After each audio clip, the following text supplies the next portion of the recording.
Francis Drake, for your circumnavigation of the globe, you are hereby proclaimed Knight of the Realm.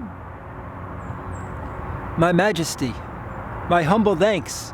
I am your humble servant. And next season, in your honor, to proclaim your glory, I will strive for greater things. I will strive to become a Record Journal Athlete of the Week.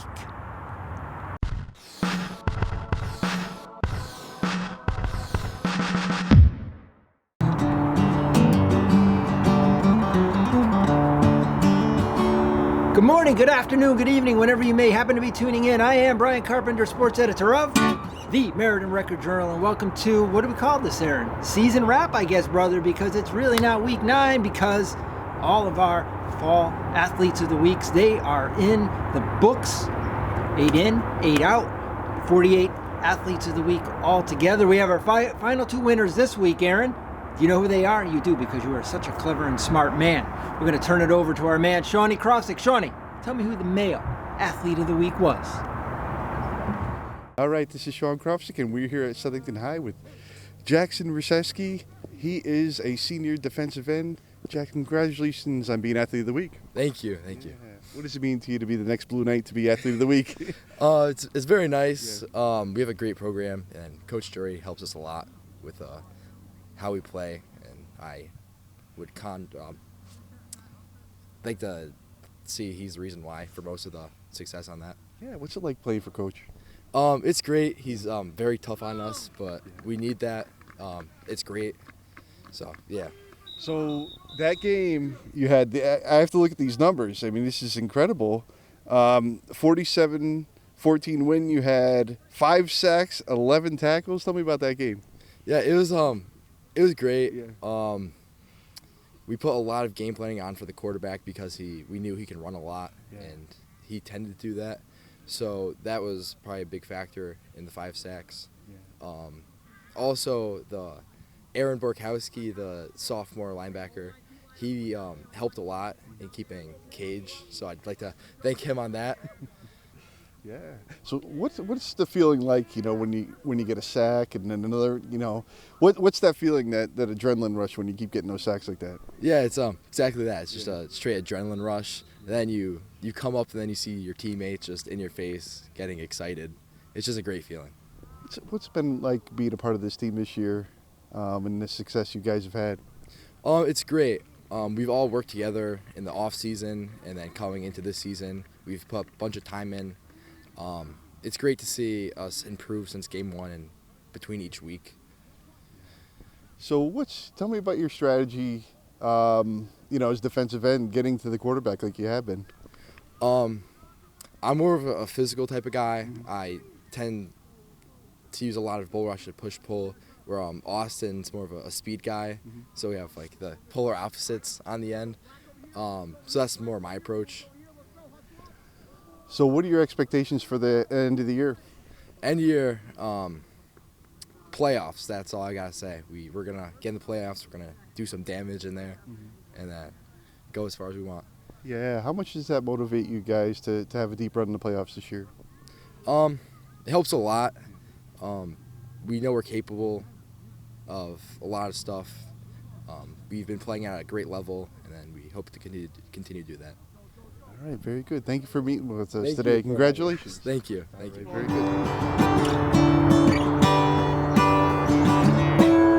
Jackson, thank you for taking time to speak to Shawnee and Aaron as you guys prepare for this week's game against Conard. And before we move on to the girls' athlete of the week, got to tip our cap to Mike Drury and his Blue Knights.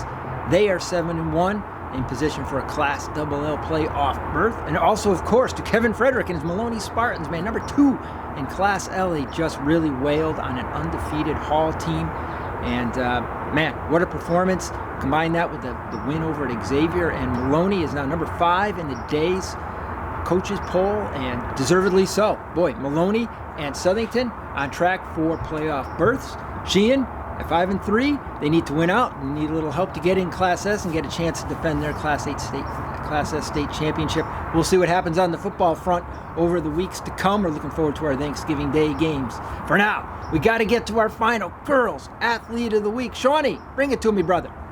All right, this is Sean Crofsick here. We're at Southington High. We're with our Female Athlete of the Week, senior Nina Muir. Nina, congratulations on being Athlete of the Week.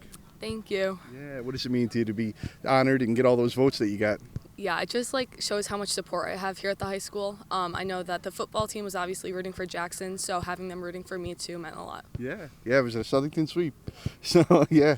So you're coming off a big week. You had 2 goals against Glastonbury and then the hat trick against Northwest. Tell me about first the Glastonbury win. That meant a lot too. That was a big game for us, losing 2019. That was rough for all of us, obviously, here.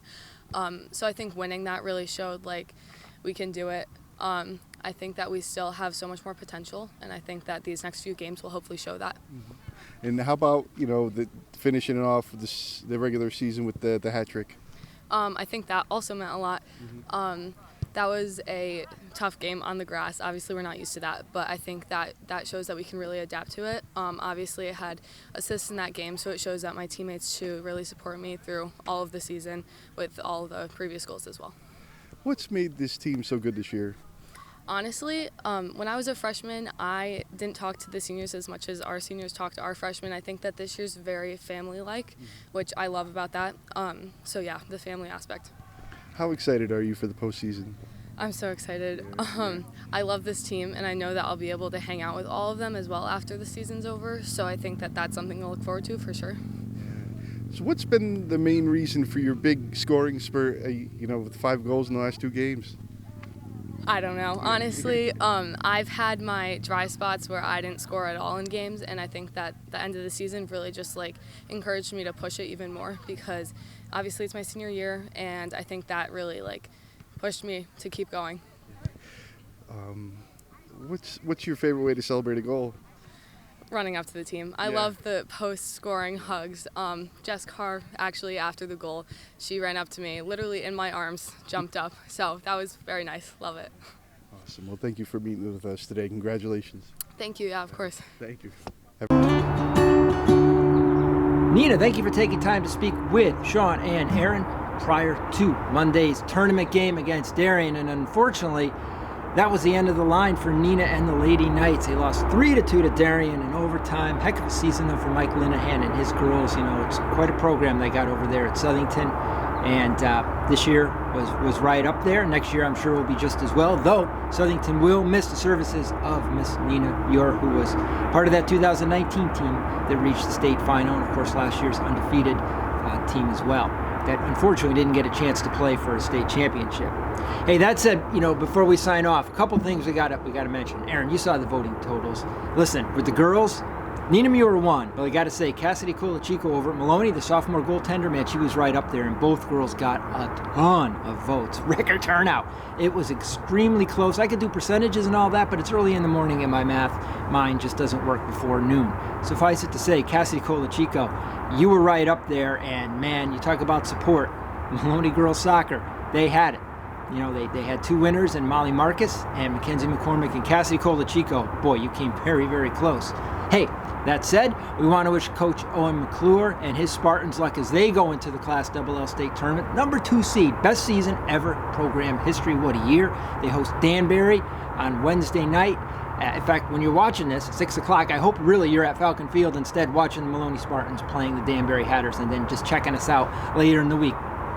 Okay, that said, we're going to sign off now for the fall season. We do have our all-record journal teams to pick scholar athletes, and just a couple things we want to point out before we go. Hey, girls swimming, I know we bemoaned the fact last week that we had just one girls swimming nominee. We're going to have a heck of an all-RJ team, though, because, listen, we had, hey, where do you want to start? The Meriden Co-op won CCC South. Riley Benigni set 2 program records in winning 2 events. Her sister Avery won 2 events. Over at Southington, Ella Nato broke her own school record in winning the 200 IM in CCC West. And then, hey, in the SEC, babe, we had Caroline Krolick from Lyman Hall, SEC Swimmer of the Year. Her coach, Donna Neary. We love Neary and Deary to our heart. Donna Neary, Coach of the Year in the SEC. Elise Richardson wins an SEC championship. So does Caroline. And then Cheshire's Avery Petrala, man. 2 individual titles on 2 winning relays. excellent stuff out of our swimmers this year. And hey, Aaron, on Wednesday we have a girl from Sheehan, Miss Layla Sophie Honey. She's been an Athlete of the Week. She's going to be signing with the D1 Sacred Heart Pioneers. Quite a swim season. Looking forward to picking the All-RG swim team. But to be honest with you, it's going to pick itself. Also, before we go, congratulations to Rob Yulesman, Sheehan Girls Soccer. He was the SEC Coach of the Year. And the Cheshire Ram volleyball team, another team to watch in the postseason. They are undefeated, SEC champs. Avery Mola, SEC Player of the Year, and Tori Santi was the most outstanding player in the SEC tournament. A lot of most MVPs and Player of the Year, this, that, Coaches of the Year, and all well deserved. It's been quite the fall.